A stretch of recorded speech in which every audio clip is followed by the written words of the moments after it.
If Heartland has ever felt like more than a show, if it has felt like a place you return to when life gets heavy, then Heartland Season 20, Episode 1 didn't just premiere, it arrived with emotional weight. This wasn't an episode designed to shock for attention or twist the story for spectacle. It was built to reopen a wound the series never allowed to fully heal. Ty Borden's return is not framed as a miracle or a victory.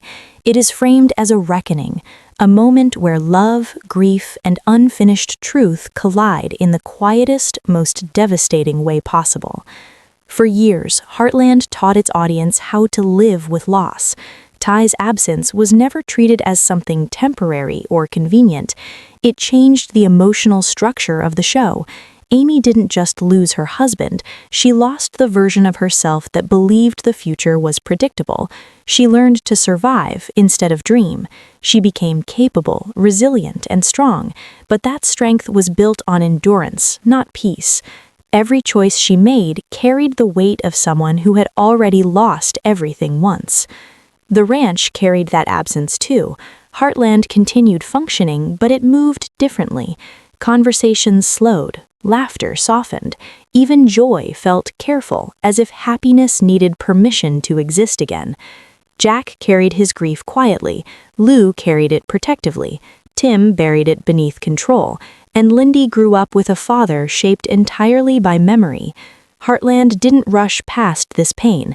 It allowed it to settle, to change everyone, and to become part of the show's emotional DNA. Season 20, Episode 1 understands that history. Instead of announcing Ty's return, it prepares the audience emotionally. The pacing is deliberate. The camera lingers. The silence speaks. There's a sense that something unresolved has reached the surface again. This isn't nostalgia, it's tension, the kind that comes from a story that knows it still owes its characters the truth. Amy, at the center of it all, is no longer waiting for anything. She has accepted what life gave her, but acceptance isn't the same as healing. There is still distance in her eyes, a guardedness in her movements, like someone who learned that hope can hurt. She doesn't sense Ty's return with excitement, she senses it with fear, because reopening love means reopening pain. When Ty finally appears, the moment is stripped of drama. No swelling music, no sudden movement, just recognition and disbelief colliding inside Amy's expression. This is not a reunion built on fantasy, it's built on reality, on years of absence, guilt, survival, and unresolved love. Amy doesn't run toward him, she freezes, because part of her life learned how to exist without him, and part of her never stopped loving him at all. Ty doesn't return as the man who left. He returns older, quieter, and carrying the weight of what he missed. His body language tells the story before his words do. Hesitation, humility, fear. He understands that coming back doesn't entitle him to forgiveness. It only forces him to face what his absence caused. This is what makes the moment believable.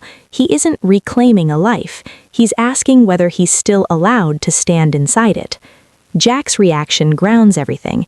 He doesn't interrogate the moment, he recognizes it. Jack understands that love doesn't always need explanations, and that timing rarely follows logic. His calm acceptance doesn't erase the past, but it steadies the present. It gives the family permission to breathe again, even if they're still afraid. And then there is Lindy, quiet, observant, unburdened by years of adult grief. Her reaction is instinctive rather than analytical. She doesn't ask why, she feels who. In her eyes, Ty isn't someone who left, he's someone who belongs. That simplicity becomes the emotional bridge the family couldn't build on their own. Lou's reaction to Ty's return is where Heartland becomes painfully real. She doesn't rush toward hope. She pauses, measures, and protects. Lou has lived in the aftermath of Ty's absence more closely than anyone except Amy. She was there for the nights when strength was an act. She watched her sister learn how to smile again, without believing in it.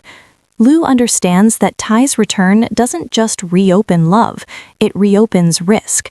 Her questions aren't cruel, they are defensive. They come from the fear of watching Amy break a second time. But beneath Lou's caution is something she hasn't allowed herself to feel in years: relief, because she sees something in Amy she hasn't seen since before the loss: light that isn't forced.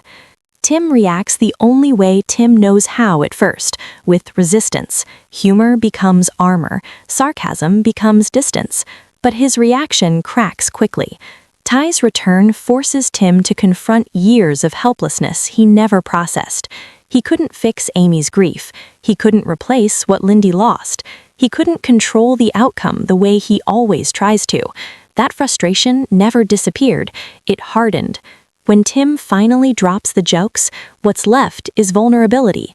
Not anger at Ty, but anger at the years that stole something from his family. His silence speaks louder than any confrontation ever could. Georgie's response feels like evolution. She has lived through instability, loss, and reinvention. She understands that people don't always return as the versions we remember. Georgie doesn't romanticize the moment. She respects it. Her support of Amy is quiet and intentional. She doesn't push for answers. She gives space. That maturity becomes grounding, especially in a family where emotions are colliding from every direction. Georgie represents the future Heartland is moving toward, one shaped by understanding rather than reaction. The private conversation between Ty and Amy is the emotional core of the episode, and it refuses shortcuts. There are no grand speeches, no dramatic forgiveness, just honesty that hurts because it's real. Ty acknowledges the damage, not vaguely, not defensively, fully. He names the years he missed, the milestones he lost, and the pain he caused by not being there. Amy listens without interrupting, and when she speaks, she doesn't soften the truth to protect him. She talks about survival, about building strength out of necessity, about learning how to exist without expecting happiness. She admits the most terrifying truth of all, that seeing him again hurts more than losing him did. Because loss forced her to grieve, his return forces her to hope, and hope feels dangerous when you've already been broken once. Their connection hasn't vanished, but it isn't untouched either. It has weight now, history, consequence, and that's what makes the moment powerful. Love didn't disappear, it endured, but it changed. The family dinner scene doesn't resolve anything, and that's the point. Everyone gathers, uncertain, cautious, and emotionally raw. The table feels fuller, but not lighter. Yet something important happens. They choose to sit together anyway. Ty doesn't dominate the space. He doesn't reclaim it. He earns it by listening, by waiting, by understanding that belonging is rebuilt slowly. Heartland has never been about perfect endings. It's about choosing each other again and again, even when it's hard.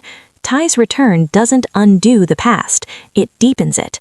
It forces every character to confront what they lost and what they might still gain. Season 20, Episode 1, doesn't promise happiness, it promises possibility. And for a family shaped by grief, possibility is everything.